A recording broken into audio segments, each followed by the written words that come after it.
Bharat Ratna doctor Bhimrao Ambedkar को कोटि कोटि नमन। ये कार्यक्रम डॉक्टर भीमराव अंबेडकर के जीवन पर आधारित है, जहां भारत की जनता के प्रति उनके योगदानों को पूरी सजगता से चित्रित और रेखांकित करने का प्रयास है। कार्यक्रम में दिखाई गई घटनाएं लब्ध प्रतिष्ठ पुस्तकों से ली गई हैं। इस कार्यक्रम के जरिए चैनल की ओर से एक विश्वसनीय, सजग और सकारात्मक प्रयास है कि डॉक्टर बाबा साहेब भीमराव अंबेडकर के जीवन की संघर्ष यात्रा एवं गौरव गाथा पूरे आदर के साथ घर घर पहुंचे और उनके योगदानों से सभी संपूर्णता में परिचित और आह्लादित हों।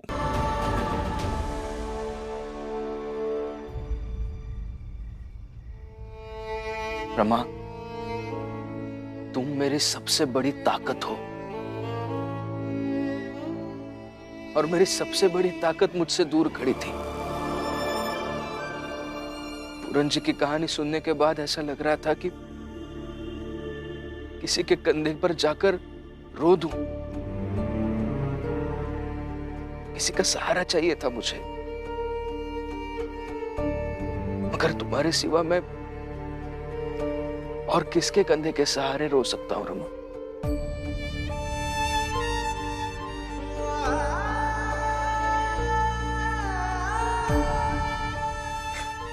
माफ कर दीजिए मुझे, बहुत बड़ी गलती की है मैंने। मुझे आपके साथ खड़े होना चाहिए था, माफ कर दीजिए मुझे। मेरी इतनी समझ नहीं है कि मैं इस बात के लिए अभ्यस्त हूँ कि मुझे कब, कहाँ और कैसे बर्ताव करना चाहिए।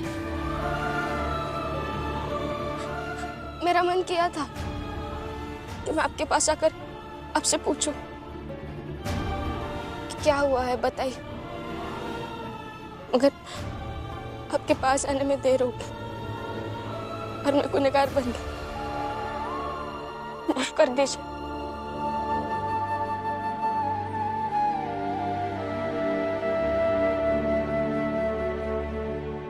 तुम्हारी कोई गलती नहीं है रमा।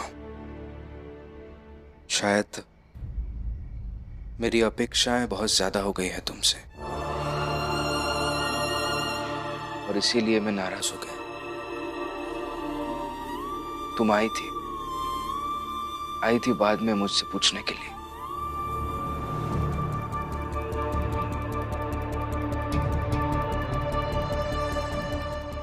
मुझे लगा था इन दोनों के बीच बहुत बड़ी खाई बना दूंगी,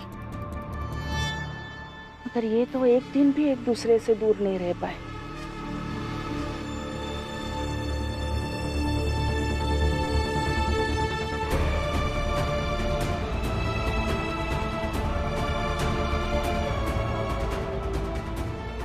मैं आती हूँ, फिर आप पूरन जी के बारे में बताइएगा।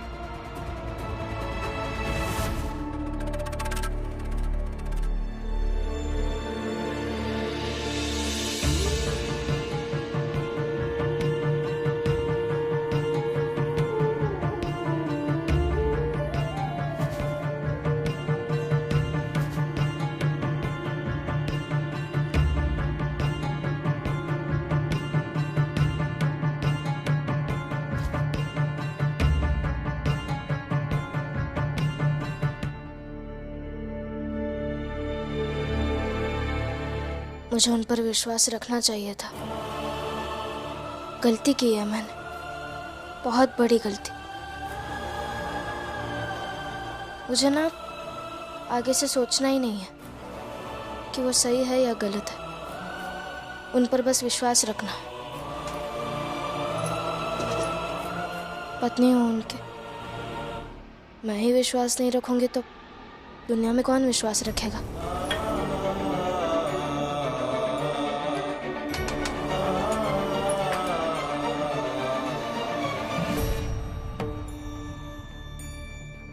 ये क्या?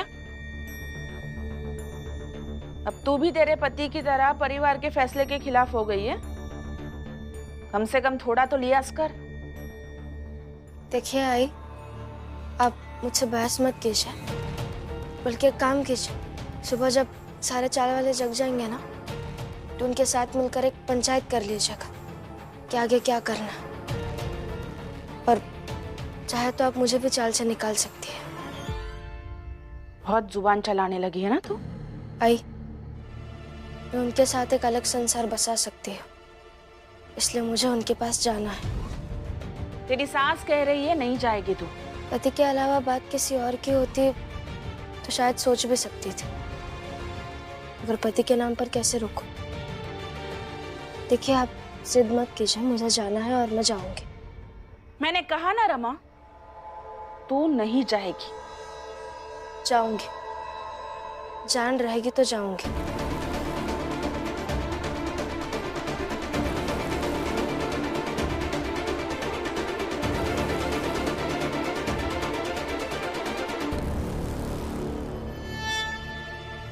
इसे डंडे से मारकर बेहोश कर देती हूँ, फिर देखती हूँ कि ये अपने पति के पास कैसे जाती है।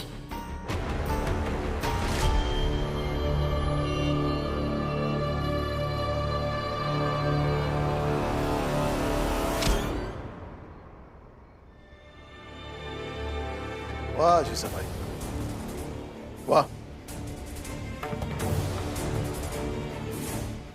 इस पर क्या कहूं मैं? तुम तो दिन ब दिन गिरती ही जा रही हो, लेकिन एक बात जरूर कहूंगा, मेरे रहते मेरी बहू पर अगर कोई पीछे से वार करेगी तो सिर्फ मेरी पत्नी होगी।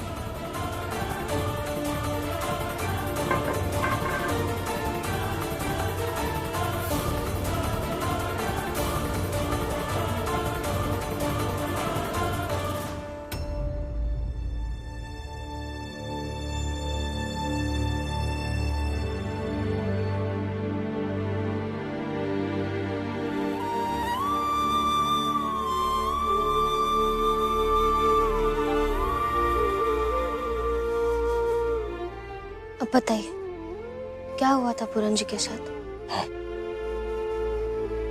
पूरन जी अपने बेटे का खुशी खुशी विवाह कराना चाहते थे।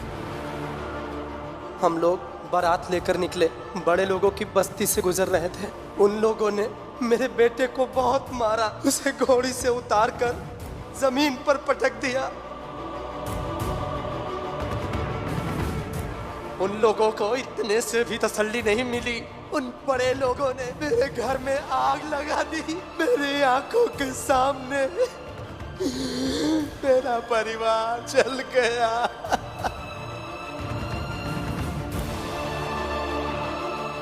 मेरे मोहल्ले वाले को डरा धमकाकर उनसे गवाही दिलवा दी कि मैंने अपने बहू और अपने परिवार को जिंदा जला दिया।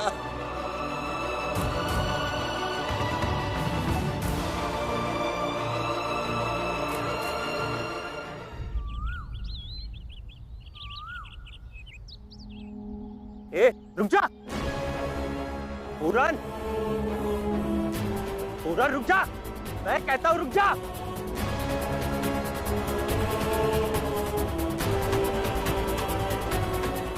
रुक जाओ पूरन, रुक जाओ।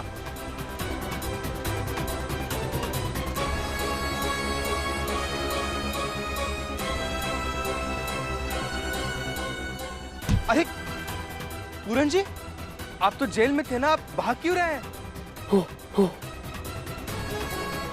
रुक जा पूरन, नहीं तो गोली मार दूंगा।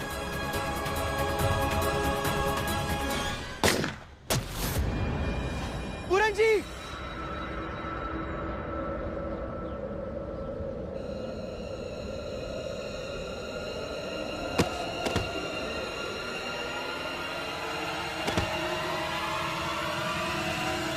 पूरन जी, पूरन जी, पूरन जी, क्या हुआ आपको? आप तो जेल में थे ना, आप भागे क्यों?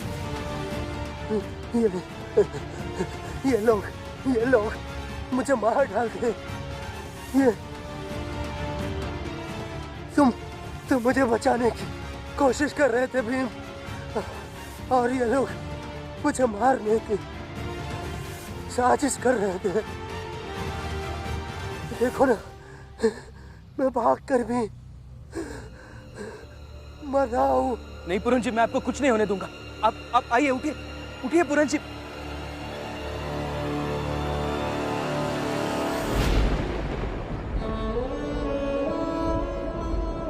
पूरन जी, पूरन जी उठिए, पूरन जी।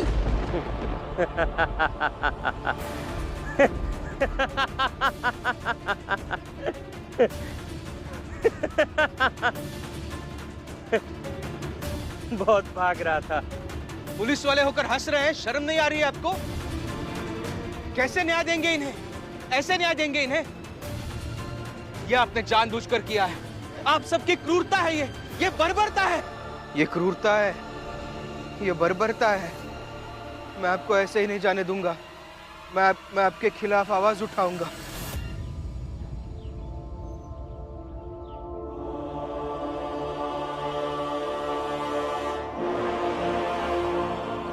मुझे जाना होगा, जल्दी जाना होगा। कहाँ?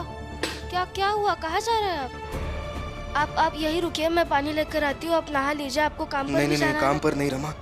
पहले मुझे वकील ढूंढना होगा, उनकी मदद करनी होगी, नहीं तो उनके साथ कुछ भी हो सकता है। लगता है आपने कोई बुरा सपना देखा। हाँ, मैंने बुरा सपना ही देखा है, लेकिन ये सपना कभी भी सच हो सकता है। मेरे पास वक्त कम है रमा, मैं निकलता हूँ, मुझे जाना होगा।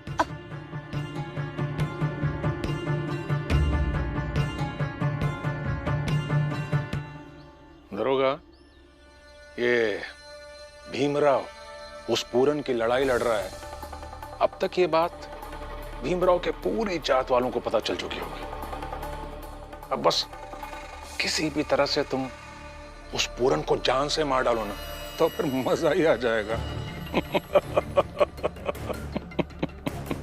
हाँ, सेठ जी कल के अखबार में छपवा भी देंगे कि वो पूरन जेलर को घायल करके भाग रहा था। पुलिस ने उसे रोकने की, समझाने की बहुत कोशिश की, पर वो नहीं रुका। अंत में मजबूरी में उसे गोली मारनी पड़ी। क्यों सेठ जी, ठीक रहेगा ना ये? ये आप गलत कर रहे हैं सर।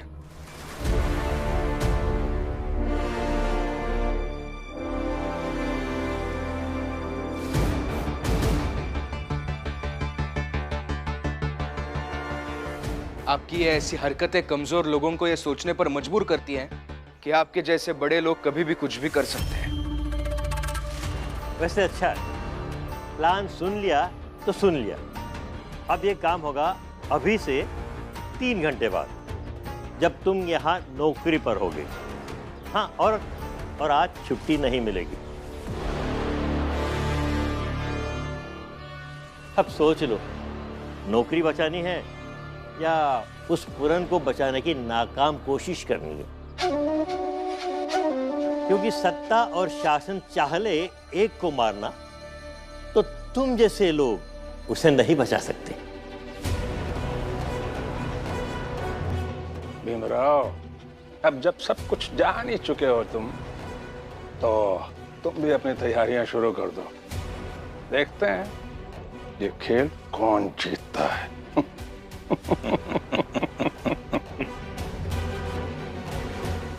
और भीम, इस बार तो तेरे लिए मुश्किल होगा। तो कौन सा विकल्प चुनेगा तू? एक तरफ तेरी रोजी रोटी है और एक तरफ तेरा सिद्धांत। सिद्धांत से बढ़कर कुछ नहीं होता, क्योंकि रोजी रोटी से पेट भरता है, लेकिन सिद्धांतों से आत्मा संतुष्ट होती है। अगर मेरे सामने 2 विकल्प है कि मुझे नौकरी करनी है या पूरन जी के लिए लड़ाई लड़नी है, तो जाहिर सी बात है मैं पूरन जी को बचाना चाहूंगा। क्योंकि ये नौकरी छोड़ भी दूंगा तब भी मेरे घर पर और लोग हैं जो पैसे कमाते हैं, उनकी वजह से मेरे घर पर खाना आता है। ये नौकरी नहीं कर रहा था तब भी मैं जिंदा था, और नौकरी छोड़ने के बाद भी जिंदा ही रहूंगा। लेकिन अगर मैं पूरन जी का साथ नहीं दूंगा तो पता नहीं उनके लिए कौन लड़ेगा। इसलिए मैं पूरन जी की लड़ाई लड़ूंगा। नहीं चाहिए मुझे आपकी ये नौकरी।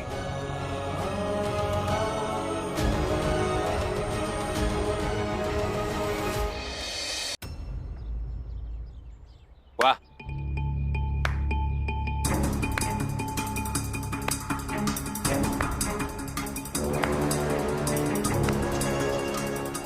क्या अद्भुत बात की है तूने।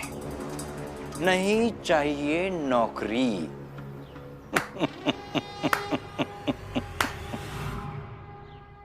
भीम ने बताया कि नहीं कि वो कहाँ जा रहा है? नहीं पापा, कुछ नहीं बताया, बस कहा कि जाना होगा और चलेगा। उन्होंने कोई बुरा सपना देखा था। रमा, भीम जब से पूरन को मिलकर आया है तब से रात दिन वो पूरन के बारे में ही सोचता रहता है। जरूर उसने कुछ पूरन के बारे में ही देखा होगा। हाँ, उन्हीं के बारे में देखा होगा। और पूरन जी के साथ जो हुआ वो भी तो बहुत बुरा ही हुआ। हाँ, जैसे तुमने बताया कि सच में बहुत बुरा हुआ है, लेकिन उससे भी बुरा ये समाज है जिसने व्यवस्था बनाई। और भीम उस समाज के खिलाफ अकेला और कमजोर है। भीम समझता नहीं है और मैं उसे समझा नहीं पा रहा। इस लड़ाई में भीम के हाथ सिर्फ नाकामयाबी लगेगी, क्योंकि सत्ता कुछ भी कर सकती है और भीम सत्ता से अकेला नहीं लड़ सकता। बाबा, अब लड़ने तो वो निकल गए हैं, तो अब हम सबके सोचने का तरीका बदल लेते हैं। ये सत्ता के साथ क्या करेंगे ये नहीं सोचते हैं, बल्कि ये सोचते हैं कि जब सत्ता की और आपके बेटे की लड़ाई होगी तब क्या होगा।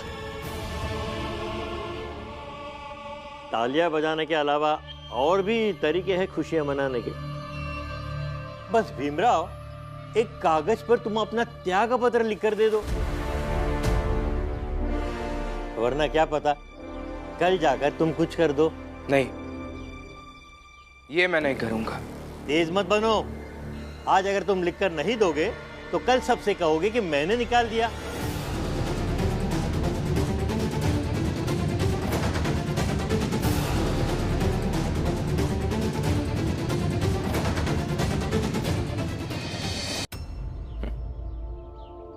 चिंता मत कीजिए सर, झूठ नहीं बोलूंगा मैं।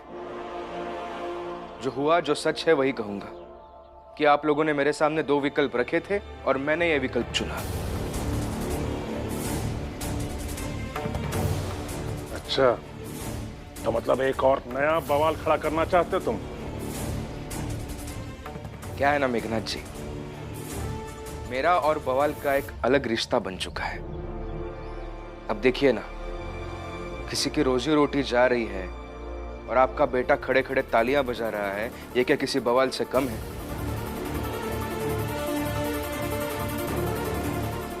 याद रखिए शिशुपाल जी, जब किसी के पेट पर लात पड़े तब उसके साथ रिश्ता हो या ना हो, उदास हो जाना चाहिए। इंसान होने की ये पहली शर्त है।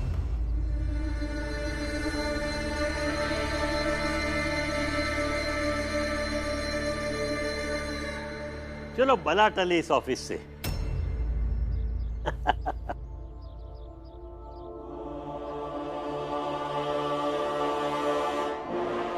एक बात और सर, ये अखबार का ऑफिस क्या बन सकता था और आप सबने मिलकर इसे क्या बना दिया। अखबार के जिस ऑफिस को समाज के विचार बदलने का, नए विचार देश विदेश तक पहुंचाने का केंद्र बनना चाहिए था, उस ऑफिस को आप लोगों ने मिलकर पुराने सड़े गले विचारों का अड्डा बनाकर रख दिया। जिस ऑफिस की एक एक ईंट से हक की मांग उठनी चाहिए थी, उस ऑफिस का एक एक कोना दूसरों का हक छीनने की बात कर रहा है। ये हार है सर, ये हार है आपकी और आपकी पत्रकारिता की।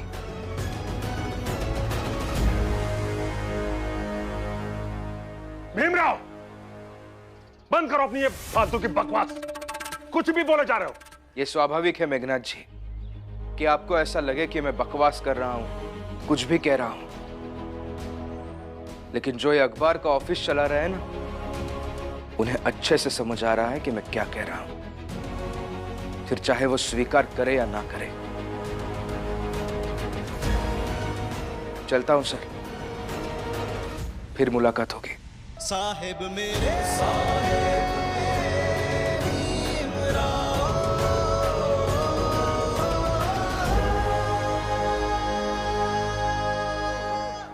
अरे सेठ जी, ज्यादा मत सोचिए। ये भीम की पुरानी आदत है, मैं अच्छे से जानता हूं। और यही तो उसका सबसे बड़ा हथियार है। वो अक्सर ऐसी बड़ी बड़ी बातें करके सामने वाले को उलझा कर चला जाता है। और इस वक्त हमें किसी भी उलझन में नहीं रहना है, बल्कि हमें अपने प्लान पर कायम रहना है। इन लोगों को हमें कैसे भी करके सबक सिखाना है। चलिए दरोगा साहब, आप जाकर अपना काम कीजिए, किसी भी तरह उस पूरन को निपटा दीजिए। जी ठीक है।